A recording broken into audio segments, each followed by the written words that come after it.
Hey gunfighters, going into winter, maybe the weather outside is not great, maybe you're stuck inside. I thought it'd be a good time to do an episode on DIY gun projects. No bio today, nothing like that. First and foremost, I'm a Christian. Been a professional gunfighter most of my adult life. But today we're just going to be talking about gun projects that you can do yourself, that you might want to tackle at home. Before we get into it, don't forget to like, subscribe, leave a review, hit some stars, whatever you want to do on that. I appreciate it. Let's just get into the nitty-gritty of today's episode. Before you worry about gun projects, though, hopefully you got your Bible reading out of the way. A great thing to do indoors or outdoors. Prayer and Bible reading. Prayer before any endeavor. And gun projects can often be frustrating. Hopefully not too dangerous, but sometimes very frustrating. So prayer is always good. Let's start off with an easy one. A good old cleaning. A good old deep cleaning. If you're like me, you like to shoot a lot and train a lot. You don't like to clean a lot. So it may be a good time to get a good, thorough, deep clean on those weapons, especially those ones that are kind of a pain in the butt to clean sometimes, like a Ruger Mark 1, 2, or 3, that Ruger 1022. Really break down that AR-15 bolt carrier group and get a lot of the carbon off there. I don't know if you can ever possibly get all the carbon off there, but again, you get what I'm saying with the deep clean. More than just pulling a bore snake through it. And if you want to get on the deeper of the deep cleans, actually getting some copper fouling out of the bore. And this is more than just pulling a bore snake through it. This requires all kinds of stuff, chemicals and solvents and manual, mechanical removal, chemical removal. Bench rest shooters and stuff, people that really want to wring out the accuracy, competition shooters will be very familiar with copper fouling removal. But a lot of just casual gun people don't know a lot about it. If you're talking about a handgun, probably never going to be an issue for common handgun calibers. But you're talking about rifles, that copper fouling can build up. And it might take a long time before you notice the accuracy. But if it's been a while since you've removed that copper fouling, and it can be a chore, you may really want to get on that. Depending on the copper fouling stuff remover that you use, some of it can be very pungent in odor. And I mentioned this as indoor stuff, but so depending on what you're using, maybe something you step out on the porch and use, and then go back inside and let it do its thing, because some of this stuff can smell quite potent, a lot of times like ammonia, because a lot of times it uses ammonia. But a good deep clean and a good copper remover. One caution on that stuff can be quite caustic, so read the instructions and don't leave it in the bore longer than you need to. But just a good, thorough, deep cleaning, especially on the guns that you may not give a deep cleaning to all the time. If it's like a carry gun, you probably shouldn't let that thing get too gross, right? Because you're trusting your life to it. But if it's something like a 1022 that you practice with a lot to be a good rifleman, even though your fighting rifle is an AR-15 or something, and you let that thing just get filthy, guilty, right? Take it apart and give it a good deep cleaning. I'm talking Q-tips, I'm talking, spraying it down, getting a good decent clean on it. Also, if it's a gun that you only use seasonally, like it's your deer rifle, and you generally don't use your deer rifle for the rest of the year, a good cleaning and packing away in some pretty thick lubricants, depending on the climate that you're in, so it doesn't rust. If you're in the Southwest, like Arizona, you probably don't have to worry about it. But if you're in somewhere like Georgia or somewhere where you look at something and it starts to rust, a good coating of a good protectant on surfaces that'll rust, especially blued steel. I'm a big fan of stainless, but especially on blued stuff.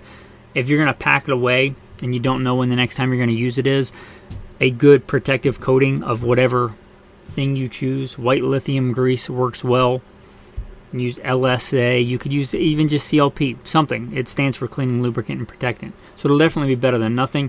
If I'm going to pack something away for a long time, though, I prefer thicker, tends to stay on better. But that's also something you might want to do. Also, on the cleaning and maintenance, you might want to go, if you have a gun safe. I don't. I'm not a gun collector.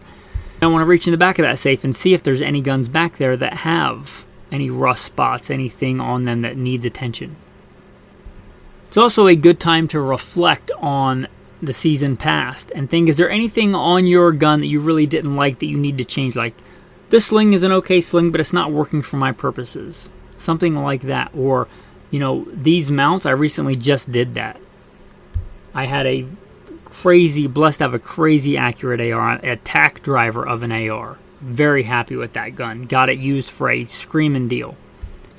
Anyhow, it shot really well, but the mounts that I had on there, they didn't fit me well. They weren't intuitive for a natural point of aim. I had to do something funky with my head. So, although I spent the money on those mounts and they were good mounts, they didn't work. I got mounts that were just a hair, I think 0.12 inches higher than the other mounts. And that was just enough to fit me better. So again, that's what I'm talking about, reevaluating. Like, is there something on this rifle that's just not working for you? Like, you thought that you would like a 45-degree offset red dot, but in practicality, you don't really like it at all. And you're going to switch up your setup. Reevaluating stuff like that. Like, you know what, you've been carrying, but this holster, it's this carry style, just not it. Now's a good time to maybe look at a different holster or modifying that holster. Maybe the cant is too much or not enough. You want to recant that holster. A lot of people really love the FBI cant, which I really can't stand the vast majority of the time. That's for a very specific thing. The FBI, I'm an FBI firearms instructor, certified handgun instructor for the FBI. The FBI cant is for a very specific situation that probably doesn't apply to you. Maybe it does if you wear a tailored business suit and you're an investigator, right? It's not the Federal Bureau of Gunfighters. It's the Federal Bureau of Investigation. They're investigators. Anyway, you may have thought the FBI cant was super cool, but then you realize you got to cant your wrist at an awkward angle to draw the gun, and it's not cool at all. And just getting a different holster or drilling some new holes or recanting that holster if it's some kind of adjustability, making sure you put the Loctite on there. Things like that. Reevaluating your go-to guns and seeing if there's anything on there that just isn't quite what you'd like it to be. Now here's one, and do your due diligence on this, right? If you can't sharpen a knife, and I don't say that disparagingly, probably learn to sharpen a knife first, but if you can't sharpen a knife well, you probably don't want to recrown a muzzle. But if you have a rifle, especially from days of yore, and I love and respect the old timers and get a lot of knowledge from them, hopefully, but there was a bad habit back in the day of throwing a rifle muzzle down in a truck and just really got beat up. If you have a rifle like that, that's a great rifle otherwise, but it looks like a rabid pit bull with tungsten teeth chewed on the end of that gun. If you don't know, as far as the barrel and the rifling goes, most of the time the crown is one of the most important parts for accuracy. You can recrown that muzzle. You can do it with a 45-degree crown or a target crown.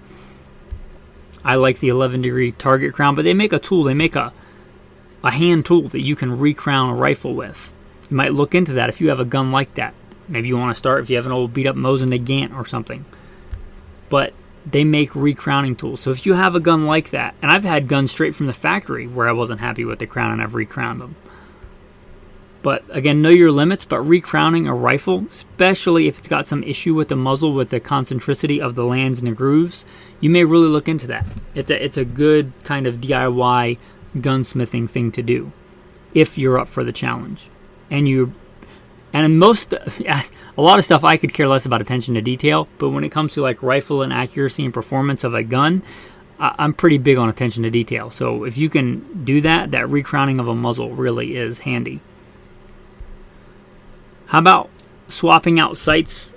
I think shooting with iron sights is a lost art, sadly, but if you decide there is something that you want to do with sights on a gun, maybe you decide the rear aperture on your sights is not what you would like, you might want to modify it, whether that's just with a file, a hand file literally, or a Dremel, or maybe you need to file down a front sight or file down a rear sight to get a proper point of aim, point of impact. Maybe you need to hog out a sight with a file or a Dremel tool even. Things like that. Always be cautious and test it out, because you can usually take off more material, but it's hard to add material. So just be careful with that. Maybe time to order a different rear aperture or something like that, or a different sight setup. Maybe you want to do something like add a fiber optic front sight or add a fiber optic bead to a shotgun. It's a good time for all that kind of stuff. So messing with those iron sights to get them squared away. A real easy thing to do is just painting the front sight, right? Hitting it with something, and I like just nail polish. Just go to like a dollar store or Walmart, and I like to get white, and I like to get some of the most obnoxious colors, like you would never want in general. Well, I'm going to stay off the woman topic, but just bright chartreuse, bright orange, hot pink, those kind of obnoxious colors, the kinds that your eyes naturally pick up on, like that neon toxic green. And maybe hitting that front sight with a little bit of white nail polish or white paint on a Q-tip, just so it pops a little bit more, and then hitting it with that bright obnoxious color. Sometimes white is the best color, but depending on your environment, if you don't want to go with like a different fiber optic front sight, or you can't change out the front sight, a lot of times hitting it with just that white paint and then an obnoxiously bright color can really help stand out in field conditions. Whether it's a carry gun, a handgun, a 22, right? The bead on a shotgun, many of those things. Just that's a simple, cheap, easy DIY project. How about finishing on guns? Again, I'm not a big fan of blued guns, but if you're going to have them, they do make the different kinds of cold blue. You probably, if you have your own like bluing tank, you're probably beyond this episode, right? But the cold blue works okay. They do make like the cold blue paste. I prefer that to the liquid. If you can use it on whatever surface you're using it on, it's not going to get into as many small places as the liquid cold blue or perma blue, but the paste, I kind of like that. I kind of prefer it. But if you're going to re-blue a firearm, there you go. Also, they make some, you're probably familiar with Cerakote. That's not really easy for DIY unless you're set up for like the low pressure, high volume, or whatever it is, the spray kits. Unless you're set up with that kind of shop, like an auto body shop, or you have one of those guns. But if not, they make some other really good firearms coatings that I've been happy with over the years. If you want to get that kind of really durable finish, things like Duracoat, Durabake, Ceramacoat. They're made by different manufacturers, Brownells, Midway USA, places like that. And just read the instructions, make sure you do it properly. But some of those can be absolutely amazing as far as how good they are and the quality if you do it right. So you can do that. You can repaint the firearms with those kind of paints, or you can just use Krylon spray paint. If you want to take it to the next level, you can get on eBay or Amazon and order some camo stencils. If you want to go a little bit beyond just going and grabbing some leaves and stuff outside and setting them on the gun and spray painting them, you can get camo stencils, and they're not very expensive. You want a fun project to do with somebody that's kind of artsy, and you're a gun person, and you kind of want to combine the two, right? That can be a really fun gun project to do. I still remember my wife helping me. We did camo stencils and those kind of coatings on the Scar 17 back when I was still running that gun for duty, and I wanted to be a little bit more able to blend in than just straight black. I'm generally not a big fan of black at all on guns if I can help it. It's one of the worst colors in my opinion. I get why it was a standard back in the day, but I don't see why any gun comes in black anymore. But anyway, when I look at that camo job that we did together with stencils and paints and different firearms coatings on that Scar 17, it still makes me happy. So, and there's nothing wrong with just regular spray paint too, especially if you're talking about like one of the more modern polymer stocks, right? If you don't like it, you could just strip it off. If you have a gun like that with a cheaper polymer stock, maybe a good place to start with just spray paint. You can go just as simple as getting some of that Walmart camouflage hunting paint and just putting stripes on the gun. It'll do what it's designed to do by breaking up the outline. And you can go exponentially more from there. You like the way that turned out and you want to actually put spray paint on the steel, not going to hurt it. You want to get some of the more dedicated Ceramacoat, Durabake, things like that, and put that on there. hey, go for it. But it's a good time of year to be doing stuff like that. Also, if you have a wood stock, doing refinishing of wood stocks, things like True Oil, things like Ballistol for treating those wood stocks. Talking about stocks, if you're ready to take your kind of DIY gunsmithing to the next level, you might try bedding. Getting a simple bedding compound and bedding your rifle, following the instructions. Again, know your limits. But I recently did that with a Ruger Scout rifle. I was not happy with the accuracy at all. In fact, I was pretty appalled by it. It was like a 2 or 3 MOA gun. I did a simple bedding job. Some of the stuff I already had, but as far as like the bedding compound and the putty and stuff, maybe was into it $20, and I turned it into a 1 MOA gun easily, maybe under 1 MOA. From a 3 MOA to a 1 MOA for $20. And not even that much time. More time letting the stuff dry. So, consider a bedding job. Also consider inspecting a gun and doing the old dollar bill trick if you're supposed to have a free-floated gun. And it's not free-floated, maybe trimming off some of that material. If you're a serious shooter, there are things that go along with that, like a shot timer and a Dremel. Things like a Dremel can come in really handy for hogging out material out of a supposedly free-floated gun that's not free-floated. We talked about iron sights. How about mounting scopes properly? You may have decided that a 3-9 is just way too much for practical deer hunting, and you want to go to a lower powered scope or a fixed powered scope or whatever. Maybe you've decided the other direction. You want to try this super long range target shooting, and you're going to throw on a giant scope on your gun. But proper scope mounting, not just like throwing it on there, eyeballing it, and saying, oh, it looks pretty square, and then torquing down the rings to whatever you feel like. Like proper mounting, which may or may not, depending on your rings and your rail and your setup, lapping of a scope ring, lapping of scope mounts, aligning, an actual torque wrench to actually get it to proper torque specs, because you can really mess up a scope if you do it incorrectly, or you could have one that just doesn't stay in place if you go the other direction. But actually reading, yes, you might have to read a couple of lines, figuring out the actual torque specs for the scope, for the rings, and torquing it down and doing it properly, not just again throwing it on there and tightening them finger tight. That may work out fine for you, it may not, but again, if you've got the time, you might want to look into doing a proper scope mount. Another one you can try, and I would try this on like a magazine first, or like a Glock box or a gun box, but stippling. You don't need a soldering iron, but it's easier with a soldering iron. You can do it by just heating up a piece of metal and pressing it into plastic. But if you want to try stippling, again, I would try it on like a P-Mag, or if you even want to get a cheap, you probably should have one anyway, something that's similar to your actual carry gun, but for training, you might want to try it on that gun first, like a airsoft gun or a replica gun. One of the just replica guns that I like to use when I'm doing like CQB, practicing like my hand-to-hand combat and gunfighting all together, so I don't beat the crap out of my carry gun rolling around wrestling on the ground with somebody. Take a gun like that and stipple it first, and if it comes out good, do it on a real gun.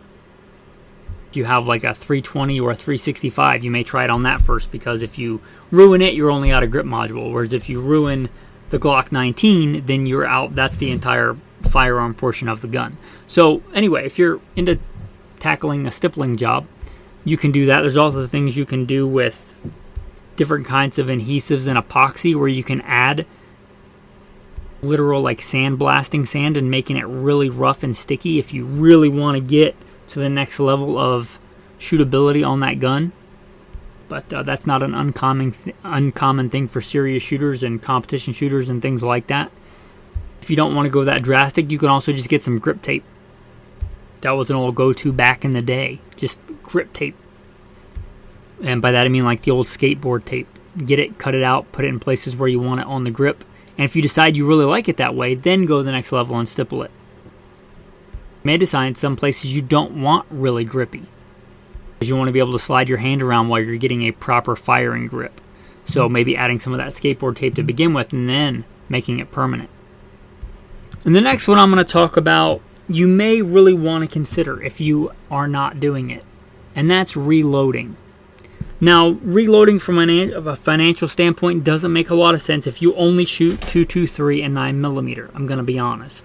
Just, you can get such good and affordable 9mm .223, and there's nothing wrong with reloading those, but you'd be hard pressed to justify that financially, I think. Unless you already had everything, in which case you're already reloading. But if you shoot anything that costs a little bit more per round, because economy of scale, right? Like look at 380. 380 should cost less to produce than 9mm, but it's more expensive in general because there's less of it produced. Does that make sense? But it doesn't matter for you if you're making it yourself. Something like 357 Magnum. You can load 357 Magnum in general way more affordably than you can buy it. One that really jumps out, 4570. 4570 is pretty expensive, but it is super cheap to reload. And with something like 4570, you can make your own powder if you want. You can make your own, reuse your own primers if you want. You can, if you can find sources to get scrap lead. My dad used to go get wheel weights from like tire shops. They pull them off and I don't think they reuse them, but you could, I'm not going to say for free because there's a time investment there. And there's some energy investment, but talk about what it costs to buy a box of 4570 versus reload 4570, especially if you're creative. That definitely is worth the money. So if any kind of oddball calibers like that, not odd as in bad, but odd as in just they cost a lot more than kind of the standard calibers, 4570, 357 Magnum, 45 Long Colt, 6mm Remington, something like an 8mm Remington Magnum, things like that you probably really want to reload for. Or if you want to start getting into the specialty loads, like you want to shoot quiet without a suppressor. Well, maybe you want to load really heavy for caliber 38 specials with a published load but a minimum powder charge out of a rifle length carbine barrel. Super quiet, super legal, super affordable to do, especially again if you cast your own lead bullets. But again, there's lots of reasons to get into reloading. Maybe you want a specialty load that just does not exist.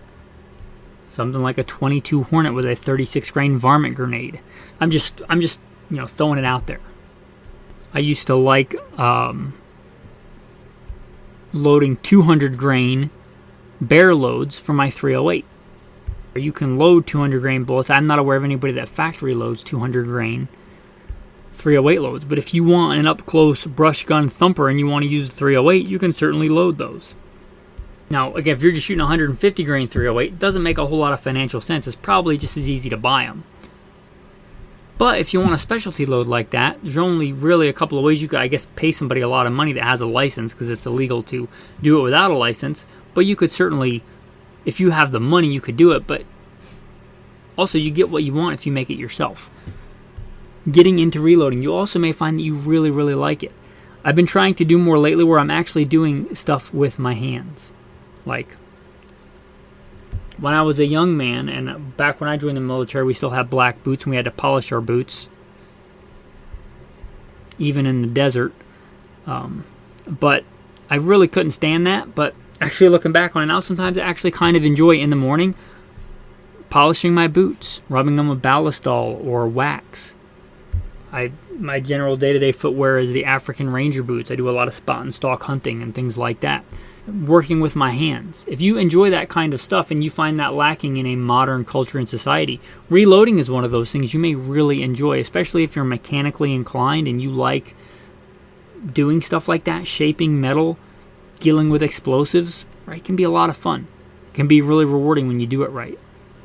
You take a gun that's shooting, 1 MOA with factory ammo, and you get it to shooting a half MOA with your custom load because you tailor-made it to your gun.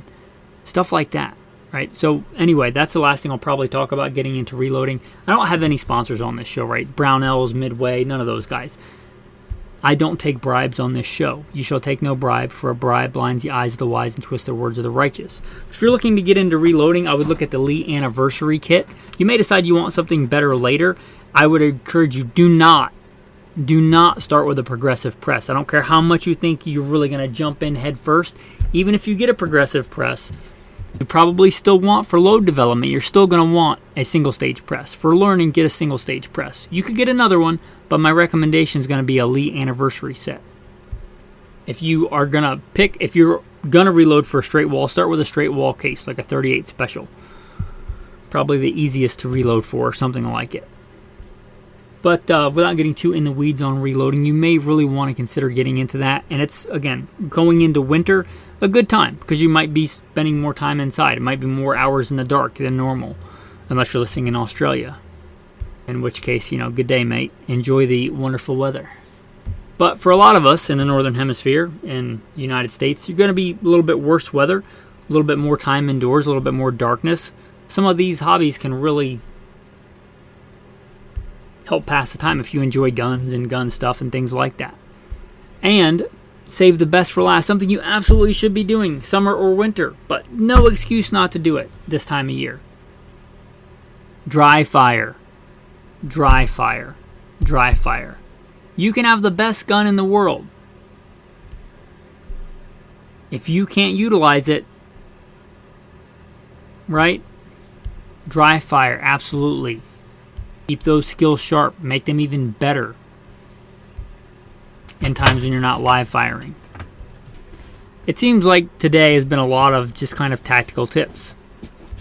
For the tactical verse of the day, I'm not going to read the entire parable of the 10 virgins. You're maybe familiar with that parable, but going towards the end of that parable, the ones who were well prepared went to the wedding feast.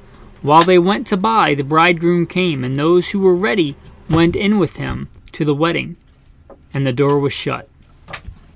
If you're not familiar with this parable, the ones who weren't ready ran out of oil, and they wanted the other ones to share, and the other ones said no.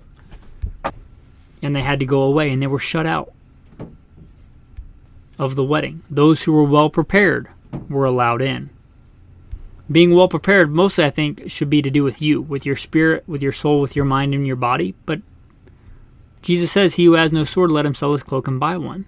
You should keep your weapons well prepared, decent amount of maintenance as well. Not the most important part of it, but part of it. Anyway, with that, thanks for listening, and have a blessed day.